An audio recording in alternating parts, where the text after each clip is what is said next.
बाबा, आदमी आदमी के बीच विसंगति की दुर्गति को देखकर कार्ल मार्क्स ने एक वाद दिया, साम्यवाद। उस साम्यवाद में पूंजी की उसने अपनी एक अवधारणा दी है और उसको द्वंद्व के ऊपर उन्होंने आधारित किया है।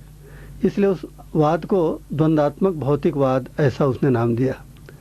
उसने ये सपना दिखाया कि मनुष्य के बीच जो दुर्गति का क्रम है आर्थिक विषमताओं के चलते, उसकी निवृत्ति इस साम्यवाद के द्वारा एक राजनीतिक व्यवस्था के अवतरण से संपन्न हो पाएगी। पिछले 70 वर्षों में साम्यवाद को 2/3 संसार ने स्वीकार किया। उसके ऊपर गहरे प्रयोग हुए। उसकी वजह से करोड़ों आदमियों ने बहुत सारी यातनाओं को भी उस स्वर्ग के उतरने के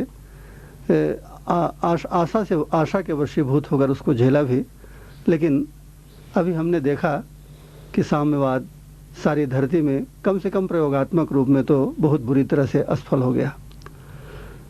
हम लोगों ने और विश्व के इतिहास ने इस बात को साबित कर दिया कि द्वंद्व जो है आदमी के जीवन में सुखी होने का आधार नहीं बनता।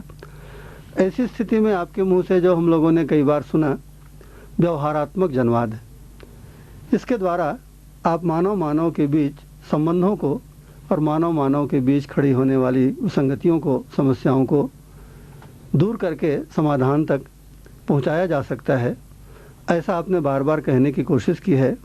इस व्यवहारात्मक जनवाद को जो कार्ल मार्क्स के द्वंद्वात्मक भौतिकवाद का विकल्प साबित हो सकता है, उसके स्वरूप को जरा स्पष्ट करके समझाइए। बहुत अच्छी बात आपने पूछी है। यद्यपि जो दस्तावेज अभी अपन तैयार किए हैं, इस मुद्दे पर चर्चा हो चुकी है। जो द्वंद्वात्मक भौतिकवाद का परिकल्पना ये है, जो कुछ भी काम चल रहा है खींचातानी से चल रहा है। ये एक दूसरे के बल को परस्परता में प्रयोग करने के आधार पर चल रहा है, ऐसा अवधारणा है उसका। और छोटी सी व्यवहारिक भाषा ये है, आपके साथ मेरा बल प्रयोग होता है, आपका बल प्रयोग मेरे साथ होता है, इसीलिए दोनों का काम चलता है, ऐसा सोचा जाता है। दोनों का विकास होता है या एक का नाश होता है, एक का विकास होता है, ऐसा सोचा जाता है। इसी आधार पर बल जो बलवान होता है वही रहने योग्य वस्तु है, बलहीन रहने योग्य वस्तु नहीं है, ऐसा माना जाता है द्वंद्वात्मक भौतिकवाद के अनुसार। भला तो मैंने जो अस्तित्व में देखा है, अस्तित्व स्वयं में कोई खींचातानी नहीं है, माने एक दूसरे का बल प्रदर्शन नहीं है, और ये सब बल संपन्नता की बात है। प्रत्येक एक अपने में बल संपन्न होने की स्थिति को मैंने देखा है। एक परमाणु अंश भी बल संपन्न है, परमाणु भी बल संपन्न है, अणु भी बल संपन्न है, अणुरचित रचना भी बल संपन्न है, और परमाणु ही भौतिक क्रियाकलाप के रूप में भी अवतरित है।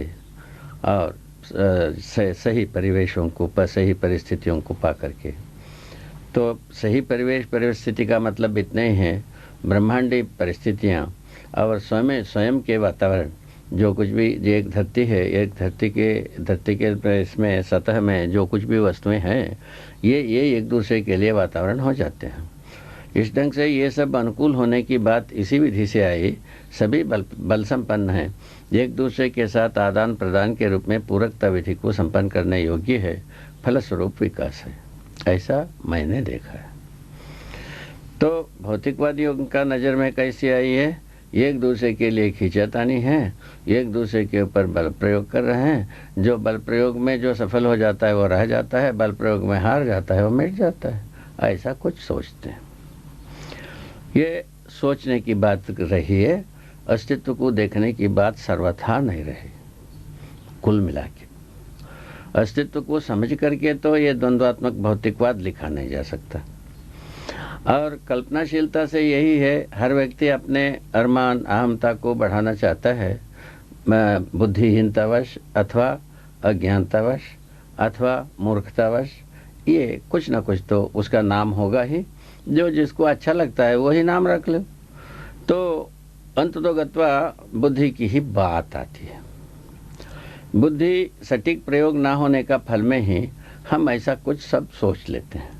हम भर रहेंगे, बाकी सब मिटेगा। हमारा धर्म रहेगा, सभी धर्म नाश होगा। हम भर धरती पर रहेंगे, राज करेंगे, बाकी सब नाश हो जाएंगे। इस प्रकार की हल्ला, दंगा, नारा, ये सब तो हर दिन सुनने को मिलता ही है। ये सब शेक्सपियर की कथा है कुल मिला के।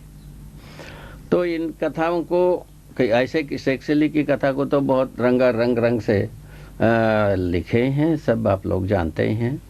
तो इसमें कोई हम निश्चित दिशा अथवा निश्चित लक्ष्य इन दोनों को नहीं पाएंगे और पाए नहीं है। इसका गवाही यही है, अभी तक तो हम निश्चित लक्ष्य पाए ना निश्चित लक्ष्य पाए। दोनों नहीं पाने के आधार पर ना हम निश्चित कार्यक्रम पा पाते हैं। दिशा और लक्ष्य निश्चित होने के बाद ही निश्चित कार्यक्रम की बारी आती है। ये मैंने सटीक देखा है और इसको हम अध्ययन कराता हूँ। जो अध्ययन करना चाहते हैं उनको सटीक अध्ययन कराते हैं।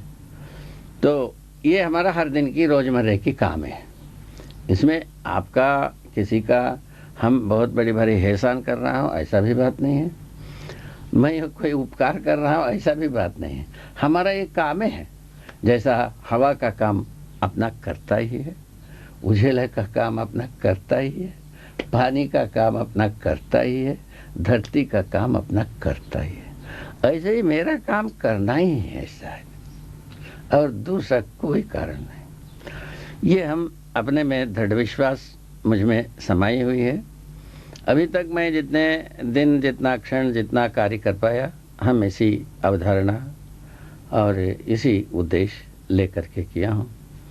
इसमें मुझको समाधान हर मोड़, मुद्दा, कार्य व्यवहार और हमारा उत्पादन और विनिमय, हर जगह में हमको आसानी से समाधान मिलता जाता है।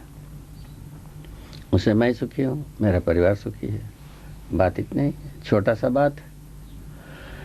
तो मेरा ऐसा देखना है, मेरा आंखों में ऐसा दिखता है, हर परिवार सुखी ही होना चाहता है, हर मनुष्य सुखी होना चाहता है, हर मनुष्य समझदार होना ही चाहता है, कोई आदमी मूर्ख होना नहीं चाहता है।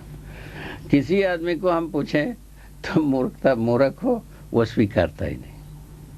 हम तो मूर्ख नहीं भाई, तो मूर्खता शायद है आप ही के पास होगा, ऐसा कह दे क्या, गालियाँ देगा। ये तो स्वाभाविक बात है।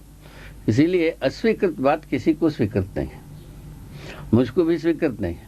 मूर्खता, खिंचाता नहीं मुझको स्वीकृत नहीं है, द्वंद्व मुझको स्वीकृत नहीं है, झगड़ा मुझको स्वीकृत नहीं है, द्रोह विद्रोह मुझको स्वीकृत नहीं है। तो कहते हैं भौतिकवादी, द्रोह विद्रोह के बिना कुछ हो ही नहीं सकता, इसीलिए द्रोह विद्रोह जम के करो कहते। ठीक है, ये बात हुई द्वंद्वात्मक भौतिकवाद की हसरत।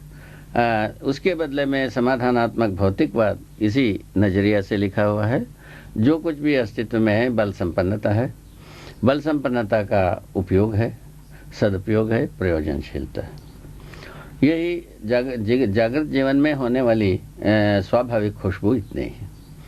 उसको श्रम नियोजित करते समय में भी सदुपयोग की बात है और वस्तु को उपयोग करते समय में भी सदुपयोग की बात है। दोनों चीज़ आती है। इसको अपन तालमेल से जोड़कर हम अपने ही विवेक से, अपने विज्ञान से हम समाधान को पा सकते हैं। इसमें मुख्य मुद्दा यही है, तर्क की बात है। ये वाद का मतलब तो विज्ञान सम्मत यदि विवेक हो पाता है, विवेक का मतलब प्रयोजन, प्रयोजन विज्ञान सम्मत हो जाए और विवेक विज्ञान सम्मत हो जाए, विवेक सम्मत हो जाए।